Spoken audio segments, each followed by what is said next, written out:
사랑하는 여러분, 한 주간 평안하셨습니까? 네, 저도 기도해 주셔서 정말 은혜 가운데 잘 다녀왔습니다.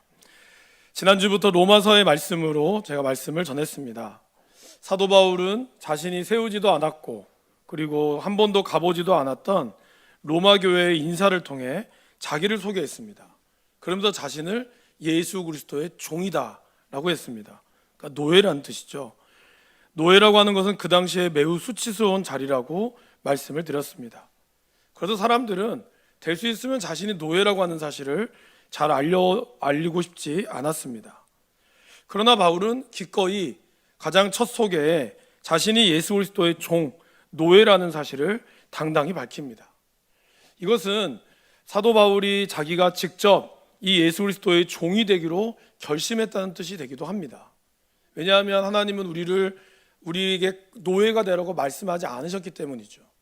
그렇기 때문에 바울은 스스로 자기가 종이 되기로 결심을 했다는 뜻이 됩니다. 그럼 왜 종이 된 것이 왜 자랑스러울까요, 여러분?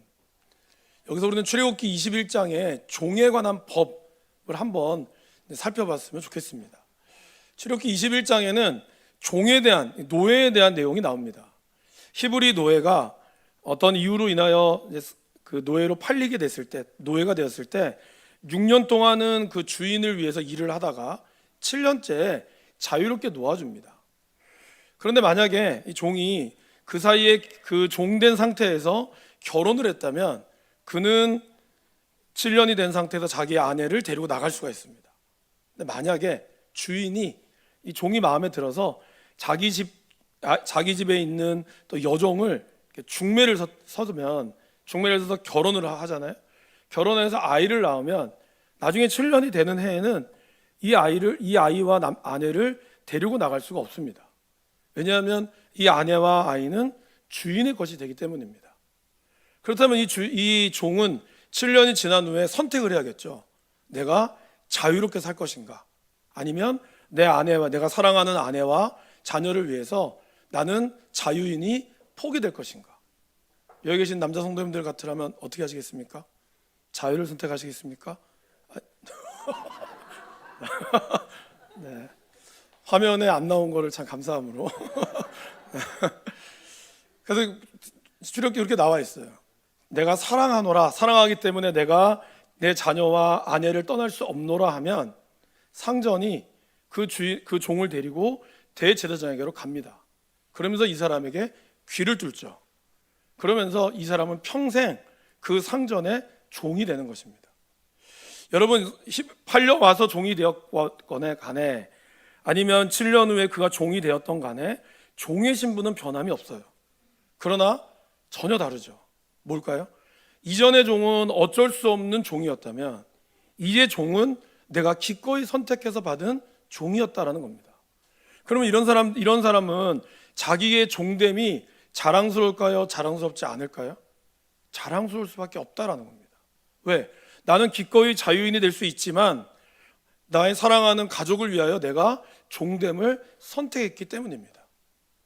바로 사도 바울이 그러했다는 것이죠.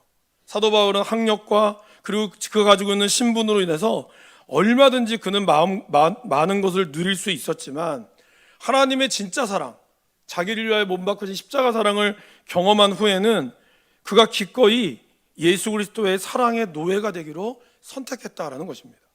그렇기 때문에 사도 바울은 자신이 예수 그리스도의 종이라고 불리는 것을 부끄러워하지 않았다라는 것입니다. 하나님께서는 바울과 같이 우리에게도 충만한 사랑을 나누어 주십니다. 우리 모두를 위해서, 여러분 각자를 위해서 하나님은 친히 자신의 몸을 이 땅 가운데 여러분을 위해서 내어주셨습니다. 그러기에 그 사랑을 경험한 우리도 기꺼이 그분의 사랑의 노예가 될 수 있기를, 그런 결단함이 있기를 간절히 원합니다. 바울은 많은 고난과 어려움을 겪었습니다. 예수님 때문에.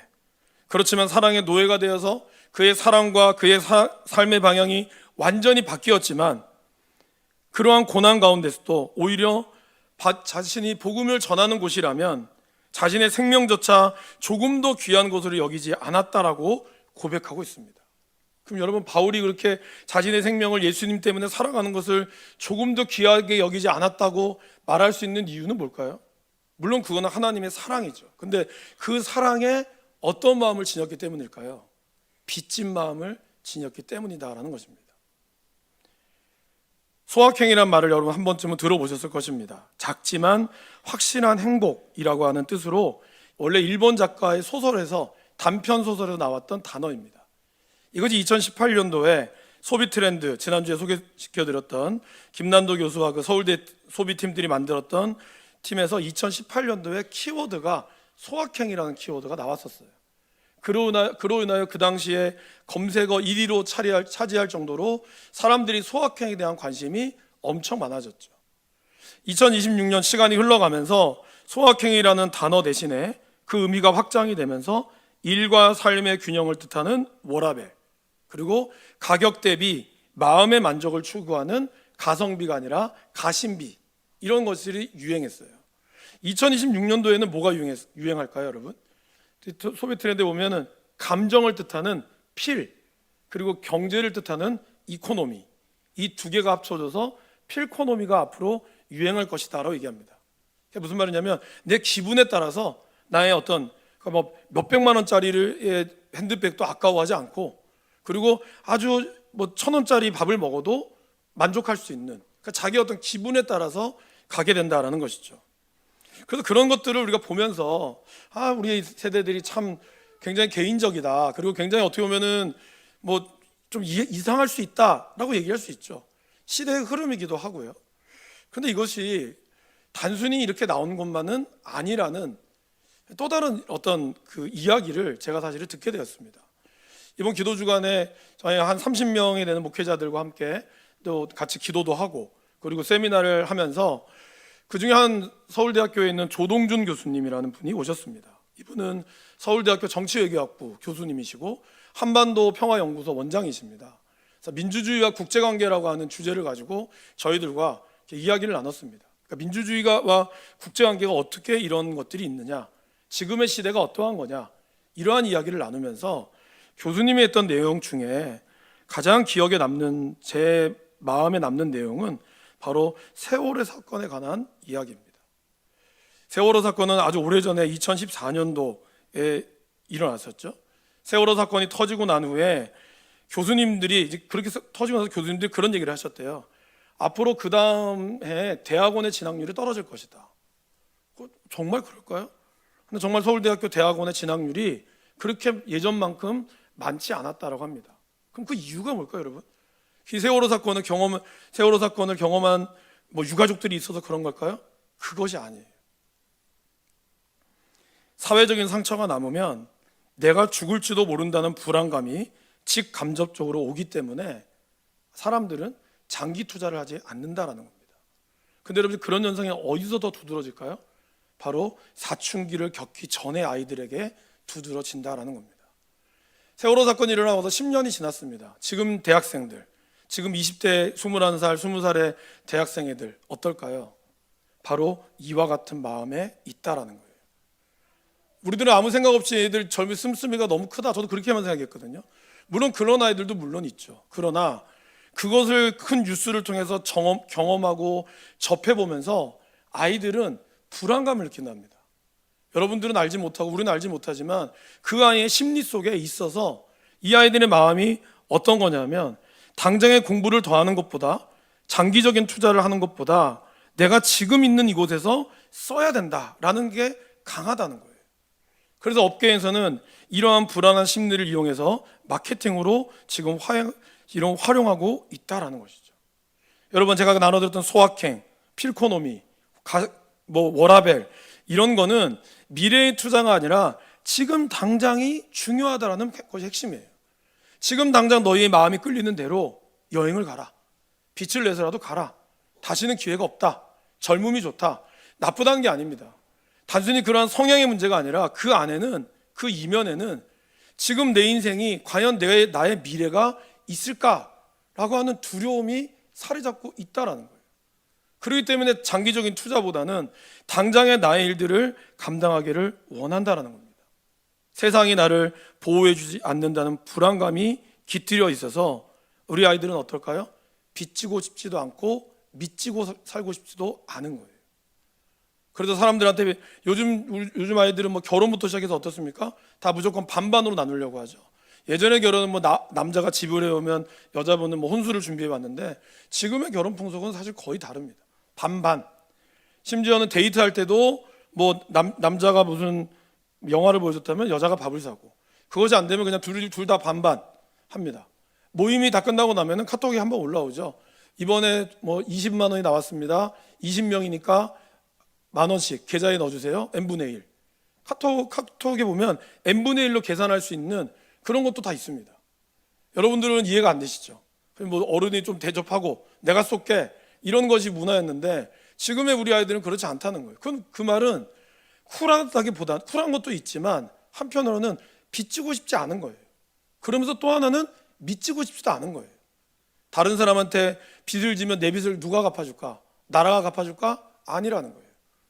그럼 내 미친 인생을 누가 책임져 줄까? 없다는 거예요. 결국 이러한 우픈 현실이 우리의 아이들이, 우리의 이 세대, 우리 20대 젊은 세대들을 그렇게 만들어가기도 했다라는 것입니다. 미국은 9.11 테러가 터졌을 때 어떻게 했는지 아십니까? 제가 교수님한테 들었는데 많은 부모들이 아이들을 교회로 데려갔다고 합니다. 그리고 손을 잡고 기도했다고 해요. 그리고 대학교에서는 이 10대의 젊은이들, 이 갑작스러운 예상하지 못했던 이런 것으로 인하여 죽은 사람, 아무 이유 없이 죽어간 사람들을 위해서 어떻게 슬픔을 얘기해야 될까? 이들에게 이 죽음에 대해서 어떻게 이야기해 줘야 될까? 그거를 대학은 고민했다는 거예요. 근데 여러분, 우리나라는 어떻습니까? 세월호 사건 터지니까 바로 여야가 정쟁하고 지역마다 그만해라, 그만해라, 니만 죽었나 이런 얘기를 하고, 그거에 대한 슬픔, 아이들의 슬픔은 외면하고 그냥 그것이 뭔가 잘못됐다, 잘됐다 이것만 얘기했다는 거죠. 이거를 바라보는 과연 아이들의 마음이 어떠했을까요, 여러분? 그것이 바로 지금 우리의 시대를 살아가고 있다라는 것입니다. 빚지고 싶지도 않고 미치고 싶지도 않은 거예요. 근데 여러분, 우리의 인생이 빚 없이 살 수 있습니까? 아니면 은행에 얼마 빌리고 이런 빚 말고 우리가 과연 혼자서 살 수 있는 존재일까요? 저와 여러분들이 물론 빚을 안 지고 살아야 되지만 분명한 것은 서로 도움을 주고 받으며 살아가야 하는 존재다라는 것입니다. 빚을 지면 안 되지만 빚진 자의 마음을 우리가 가지고 있어야 한다는 것이죠. 그래야 우리의 사회가 우리가 바르게 살 수 있다라는 겁니다. 이번 설교를 좀 준비하면서 여러분도 한 번도 들어보셨을 만한 2005년도에 우리 배우 황정민 씨가 청룡 영화상에서 했던 그 소감이 있습니다. 그 소감 원래 좀 긴데 시간 관계상 짧게 핵심만 한번 영상을 준비했는데 잠깐 보시고 또 말씀을 나누겠습니다.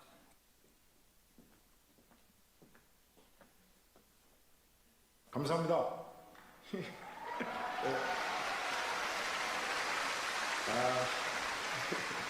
저한테도 이런 좋은 상이 오는군요. 우선 매번 마음속으로 감사드리고 밖으로 표현 못했는데 하나님께 제일 먼저 감사드립니다.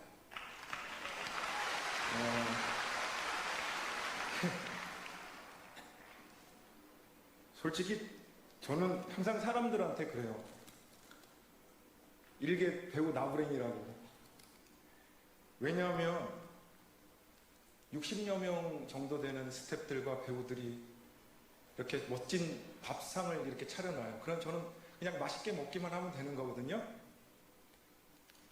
근데 스포츠는 저한테 다 받아요. 그게 너무 죄송스러워요. 제가 한 거는 이 여자 보면 아마 여기 발가락 한 몇 개만 떼어가면 제 것 같아요. 스태프들한테 그리고 감독님한테. 네, 여기까지 준비했습니다. 이 이후에 이제 저 같이 했던 너는 내 운명의 영화 배우였던 전도연 씨하고 아마 그 황정민 씨 부인도 그 배우신가 봐요. 그래서 마지막 인사에는 지금도 공연을 하고 있을 아내한테 가족들한테 너무 감사하다고 이렇게 하면서 인터뷰를 마쳤습니다. 여러분 어떠십니까? 저희 지난주에 그 구역장 모임을 저희가 양산에 있는 황산공원을 갔거든요. 근데 좀 더 저희가 좀 일찍 도착했는데 가니까 코스모스 밭에 영화 촬영을 하고 있더라고요. 그래서 수많은 막 스태프들이, 그러니까 배우는 저희가 못 봤고 누구 보고 싶었는데 못 봤고, 배우들은 이제 스태프들은 막 이제 햇빛을 쬐면서 기다리고 있는 거죠. 근데 이제 그 중간에 배우로 보이는 추정이 배우로 보이는 분만 이 우산을 쓰고 가고 있는 거예요. 물론 배우가 제일 중요하죠. 그래서 또 피부도 보호해야 되고 하는데 오늘 이 영화를 저 인터뷰를 보면서 저 배우도 물론 그 배우가 있기 때문에 영화의 흥행이 좌우되지만 정말 저 배우의 말처럼 그 60명의 사람들이 도와주지 않았다면 우리가 할 수 있을까? 저와 여러분의 인생이 오늘도 아침을 드시고 오신 분도 계실 겁니다. 여러분 돈으로 쌀을 사셨겠죠. 그렇지만 여러분 이 쌀을 만드는 농부는 여러분의 돈으로 살 수가 없는 거죠. 그분들에게 우리가 빚지지 않았다면 여러분들이 아무리 돈이 많이 있어도 우리는 쌀을 살 수가 없습니다. 보이지 않는 빚진 자의 마음이 우리 가운데 다 있다라는 것이죠. 우리 교회 새 가족이 또 감사하게도 등록을 합니다. 등록하면 뭐 아무개 뭐 집사님, 권사님, 장로님의 이름으로 등록을 하잖아요. 그럼 우리가 물론 그분을 통하여 이분이 교회로 오신 것도 맞지만 사실은 어떻습니까? 이분을 위해서 수많은 분들이 그죠? 한 명, 두 명, 뭐 20명 넘는 분들이 기도하고 또 계속해서 만날 때마다 복음을 한 번씩은 다 전했기 때문에 이분이 오신 거죠. 그리고 거기에 또 마침 이분의 이름이 올라간 거죠. 하나님 나라에는 아마 이분뿐만 아니라 이분을 위하여 한 번이라도 복음을 진실되게 전했던 모든 분들의 이름이 다 올라갈 겁니다. 결국 저와 여러분들이 이 자리에 있는 것도 내 스스로 내 발로 교회 왔다라고 하지만 여러분들의 교회 오면은 누군가의 여러분들의 기도의 빛을, 사랑의 빛을 지고 있다는 것이죠. 이 마음이 중요하다는 겁니다. 우리 모두 다 이 빚진 자의 마음을 가지는 것, 그러한 마음이 가지게 될 때 오늘 사도 바울도 그런 빚진 자의 마음이 있었습니다. 그래서 바울은 빚진 자의 마음으로 어떻게 했을까요? 빚진 자의 사람은 하나님께 먼저 감사한다라는 것입니다. 우리 1장 11절 말씀을 같이 한번 읽어보겠습니다. 화면에 있는 말씀을 읽어볼까요? 내가 여러분을 간절히 보고 싶어 하는 것은 여러분에게 신령한 은사를 좀 나누어 주어 여러분을 굳세게 하려고 하는 것입니다. 먼저 바울은 9절에 보시면 감사한다라고 했어요. 그 감사하는 이유는 뭘까요? 너희의 믿음이 온 세상에 전파되었기 때문이다라고 얘기합니다. 아마 이 로마에 있는 교회를 만나보지도 못했을 텐데 어떻게 바울은 저 로마에 있는 교회 사람들의 믿음이 전파된 걸 알았을까요? 이렇게 한번 상상을 해봤어요. 바울은 많은 곳을 다녔지 않았습니까? 많은 곳을 다녔는데 거기에는 정말 복음을 처음 들어본 사람도 있겠지만 복음을 들어본 사람도 있었을 거예요. 그러면 바울이 봤을 때 이 사람이 복음을 누구한테 들었지? 그러면 그 사람들이 어떤 얘기를 하겠죠. 로마에서 온 어떤 사람이 나한테 복음을 전했다. 내가 그래서 들었다. 어쩌면 바울이 와서 그 교회를 세웠는지 모르지만 그 교회 세우기 이전에 수많은 사람들이 거기를 지나가며 그중에 로마 사람들이 있었겠죠. 그들이 지나가며 복음의 씨앗을 뿌려놨다는 겁니다. 바울이 그것을 1차, 2차, 3차 전쟁을 통해서 경험하지 않았겠습니까? 로마 어떤 교회지? 어떤 교회길래 이렇게 사람들이 로마에서 온 사람들의 말씀을 듣고 이 사람들이 자랐을까? 바울은 그것이 너무 감사했다는 거예요. 우리 가운데 이러한 마음들, 그죠? 내가 하는 게 아니라 같이 하는 그런 마음들이 열려 있다면 바울은 좀 더 수월하게 이렇게 전도를 할 수 있었다라는 것입니다. 그런 감사한 마음이 우리 가운데 있기를 바랍니다. 그리고 바울은 그러한 감사한 마음이 있었기 때문에 보고 싶었어요. 보고 싶었을 뿐만 아니라 우리가 11절에 방금 읽은 것처럼 신령한 은사를 나눠주고 싶었어요. 로마에 있는 교회는 사도들이 세운 교회가 아니다 보니까 평신도들이 세운 교회다 보니까 뜨거움은 있는지 모르지만 사실은 말씀이 좀 약할 수 있습니다. 바울도 아마 그걸 알았겠죠. 그래서 신령한 은사, 바울이 그 복음에 대한 이런 지식과 지혜, 병고침, 통역, 방언, 이러한 하나님의 선물, 이런 것들을 나눠주기를 원했어요. 그로 인하여 이 교회가 점점점 하나님의 교회로 든든히 세워가기를 원했다라는 겁니다.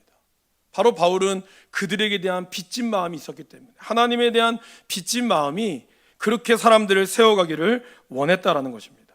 그리고 그것이 결국에는 12절에 보면 피차 아니함을 얻으려 함이라.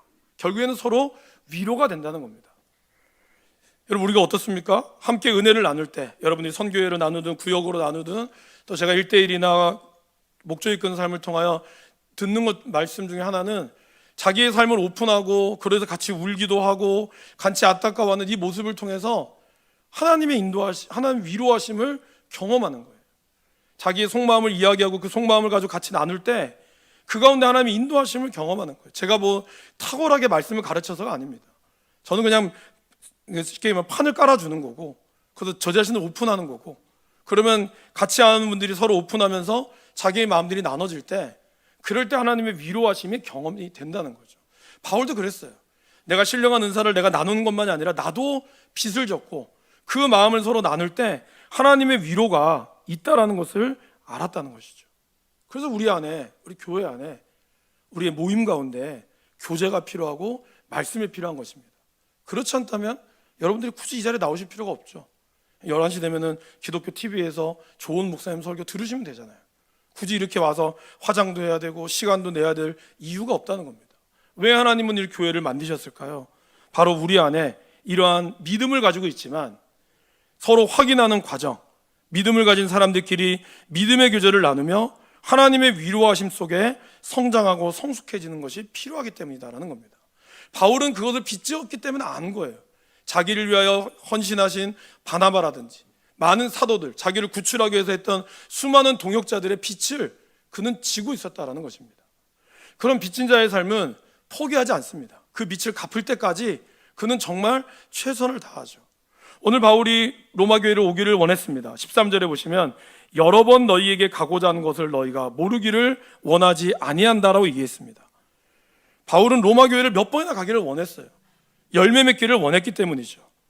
그의 빛은 하나님에게만이 아니라 모든 사람에게도 지고 있었습니다. 그래서 14절에 보면 나오죠. 헬라인이나 야만인이나 지혜 있는 자나 어리석은 자에게 다 내가 빚진 자라고. 무슨 말입니까, 여러분? 바울에게 빚을 준 사람, 바울이 빚진 자 중에는 바울을 지지해 주는 사람도 있었지만 사실은 그렇지 않은 사람들도 꽤 많았다라는 겁니다. 1차 선교 여행을 끝나고 나서 중간에 1차 선교 여행 중간에 마가복음을 쓴 마가라고 하는 요한이 중간에 탈락이 됐습니다. 막 귀신이 떠나오니까 너무 무서운 거예요. 그래서 이 어린 마가가 그 선교 여행 중간에 난 집에 갈래요. 집에 가버렸어요. 이제 2차 전도 여행이 시작이 될 때 바나바는 자기의 조카였던 마가를 한 번 더 데려가려고 했어요. 이제는 좀 2년이 지났으니까 이제 괜찮을 겁니다. 그러나 바울은 결사적으로 반대했어요. 얘 안 됩니다. 얘 때문에 또 분위기 망쳐서 안 됩니다. 그것 때문에 바나바와 바울이 크게 다투고 바나바와 바울이 그때부터 선교가 나눠지게 됐죠. 그런데 나중에 바울이 디모데에 보면 마가를 꼭 나한테 데리고 와라. 그는 나한테 너무나 필요한 사람이다 라고 얘기했다는 거예요. 그를 박해하고 그를 해방했던 모든 사람들이 있었지만 바울은 그것조차도 자기에게 빚진 사람이라고 하나님의 은혜의 빛을 지고 있다라고 생각했다는 것이죠. 내 주변의 사람들 중에 나한테 잘해주는 사람만이 아니라 원수같이 여겨지는 사람도 우리가 은혜의 빛을 지고 있다고 생각하면 감사거리가 된다라는 것이죠. 여러분을 그렇게 교회 못 가는 남편들, 아내들, 아니면 뭐 시댁들, 그것이 여러분들에게는 너무 괴로움이고 고통이 될 수 있지만 어쩌면 그분들이 없었다면 여러분은 기도할 수 있었을까요? 그분들 때문에 속상해서 더 기도하게 되고 어쩌면 그분들 때문에 속상해 더 새벽기도 나오게 되고 그 인간같이 죄송합니다. 그런 사람 때문에 그렇죠? 내가 더 하나님 앞에 엎드려야 되는 그런 것을 우리가 본다면 오히려 그것이 바울은 그렇게 봤다는 거예요. 그래서 그것이 자기에게 사랑의 빛을 줬다라고 바울은 고백하고 있다라는 것입니다. 우리에게 좋아지는 상황만이 아니라 안 좋은 상황에서도 내가 강해질 수 있게 되는 것, 그것이 바로 빚진 자의 마음이다라는 것입니다. 그러나 여러분, 믿지고 살려고 하는 사람은, 믿진다고 여겨지는 사람은 나눔도 없습니다. 왜요? 자신의 인생이 믿지는 인생이라고 생각하면 나눠주면 나눠줄수록 믿지는 장사인데 뭐하러 나눠줍니까? 그런 사람들은 나눠주지도 않습니다. 조금이라도 믿지는 것을 싫어하기 때문에 애초에 마음과 맞지 않으면 처음부터 손절해 버립니다. 그리고 자신의 시간이 조금이라도 미쳐진다고 생각하면 그냥 가버리죠. 내가 한 시간만 채우고 그냥 가죠. 그것이 바로 우리가 살아가는 세상입니다. 빚지고 싶지도 않고 믿지고 싶지도 않은 거예요. 근데 여러분, 교회는 어떨까요? 교회라고 하는 공동체는요, 빚진 자의 마음이 없으면 생활하기가 어렵습니다. 교회는 처음부터 예수님의 사랑의 빛을 지고 모인 사람들끼리 모여서 그 빚진 자의 마음으로 섬겨서 공동체가 이루어진 것이기 때문에 교회가 만약에 난 이 교회 오는 것이 믿지는 장사다라고 하면 우리는 결코 이 공동체에서 살아남을 수가 없습니다. 저희가 어제 통영선교를 다녀왔습니다. 참 좋은 시간이었던 것 같아요. 우리 목사님이 참 3년 동안 여러 가지로 마음적으로 힘들었지만 어제는 정말 저희들이 90마리의 삼계탕을 우리 권사님들이 해서 가져갔거든요. 근데 다 나눠줬어요. 다 나눠주고 우리 창포마을 원래 교회에 있던 마을뿐만 아니라 저기 손덕마을과 구진마을에도 다 나눠줬어요. 특별히 구진마을에서는 우리 최양숙 권사님께서 그 이제 막 이사 온 30대 한 여자분이신데 그분이 교회를 이제 정하고 있었던 거죠. 그런 분을 저희들이 또 만났습니다. 그래서 이름은 알려줬으나 전화번호는 안 알려줘서 일단 꼭 오시라고 확단만 해놓고 저희가 왔는데 그런 일들을 저희들이 참 정말 은혜의 시간들을 잘 보냈습니다. 근데 그중에 한 어르신이 안 오셨던 분이거든요. 근데 이제 아내도 병원에 입원해 있고 그러다 보니 혼자 머리자를 오르신 거예요. 오셔서 그리고 또 어떤 할머니는 오셔갖고 막 자기 이야기하면서 몸이 힘드니까 저희가 태워드렸어요. 태워드 저한테 와 이렇게 옵니까? 얘기하시는 거예요. 왜 오냐고. 그래서 뭐 시비 거는 게 아니라 왜 이렇게 우리를 위해서 해주냐. 그래서 무슨 개모임 같은 거네요. 저한테 물어보는 거예요. 그러니까 뭐 라이언스 클럽이나 이런 뭐 그런 모임에서 그런 게 오니까 그렇겠죠. 그러니까 무슨 목적이 있냐 이거죠. 쉽게 얘기하면. 물론 저희들도 목적이 있죠. 사실은. 그렇지 않겠습니까? 다 예수님 잘 믿도록 우리가 예수님의 사랑으로 섬겨서 믿는 거지만 이걸 준비하면서 우리가 그것보다를 더 중요한 게 뭘까요? 우리 안에는 예수님에 대한 빚진 마음이 있다는 거예요. 그 어르신은 저는 이름도 모릅니다. 그 어른 처음 봤어요. 그런데 왜 우리가 그분에게 손을 주물러 드리고 왜 그분의 머리를 잘라 드릴까요? 빚진 마음 때문에 하는 거예요. 캄보디아 선교, 필리핀 선교 왜 갑니까? 왜 모르는 사람들에게 우리가 몇백만 원씩 써가며 정말 몇천만 원씩 써가며 우리가 왜 갈까요? 더더군다나 내년에는 여름에 간다고 하니까 덥지 않냐, 못 간다 뭐 이런 분들 많습니다. 미치는 거죠. 이왕이면 그 돈이면은 베트남이나 동남아 가서 먹고 싶은 거 마음껏 먹고 그렇게 해서 편하게 오는 게 훨씬 내 인생이 미치는 장사가 아닌데 선교 간다고 내 돈 써, 내 몸 써, 거기다가 또 공부도 해야 돼, 뭐도 해야 돼. 어떻게 보면 교회 다니는 것은 미치는 장사일 수도 있어요. 어떤 분도 그런 얘기 하시더라고요. 우리 교회는 돈 내고 봉사하는 곳이라고. 그렇죠? 여러분 헌금 내고 또 봉사는 봉사대로 하고. 그게 어떻게 보면 우리의 눈에 보면 미치는 장사죠. 뭔가 미치는 장사가 안 되려면 그렇게 안 해야 되는데 교회는 그런 곳입니다. 근데 왜 그것이 우리가 기쁨으로 감당할까요? 바로 빚진 마음 때문에 감당하는 거예요. 120년 전, 100년 전 선교사님이 코말코 양키 사람이라고 노랑내 남다고 욕 들어먹고 우리나라에 와서 풍토병, 물갈이 때문에 자녀 5명을 한꺼번에 잃어버리시고 아내도 잃고 그럼에도 불구하고 미국을 떠나지 않고 나는 한국에서 죽겠다. 나는 한국에서 끝까지 복음을 전하겠다 하는 수많은 선교사님이 양화진에 묻혀 있습니다. 그럼 그분들은 무엇 때문에 저와 여러분들을 위해서 이 땅에 오셨을까요? 빚진 자의 마음 때문에 오셨다는 거예요. 그분들이 무엇 때문에 빚을 지셨을까요? 사랑의 빚, 하나님의 빚을 졌다라는 것입니다. 여러분의 남편과 여러분의 가족이 믿지는 사람입니까? 아니면 빚진 사람입니까? 우리는 어떠한 마음으로 우리의 세상을 바라보며 살아가고 있습니까? 눈으로 보이는 그것만 가지고 내 인생이 미쳤다 안 미쳤다. 그래서 나는 미치는 인생 되기 싫어서 나머지는 내가 보상받고 내가 살리라. 그렇게 해도 내가 사시겠습니까? 아니면 지금까지 내가 살아왔던 모든 것이 하나님의 은혜의 빛을 지고 살아왔다. 그래서 나는 그 빚진 마음을 더욱더 하나님 앞에 갚는 마음으로 감사함으로 이렇게 살아갈 것인가. 그런 선택이 우리 가운데 남아 있다라는 것입니다. 11월 한 달은 감사의 달로 또 보내기로 했습니다. 보내고자 합니다. 100가지 감사와 100가지 말씀 뭐 이런 거 쓰고 여러분들 미션도 하고 감사기도에 와서 도장도 찍고 가서 선물도 받고 다 좋죠. 그렇게 오면 너무 좋습니다. 근데 여러분 그 전에 우리가 무엇 때문에 여기를 와야 하는지를 기억했으면 좋겠습니다. 바로 우리를 사랑하시는 그 하나님의 사랑. 여러분 주변에 있는 여러분들을 뭐 괴롭히는 사람이든 누구든지 간에 우리는 다 그들에게 사랑의 빛을 지고 있다라는 겁니다.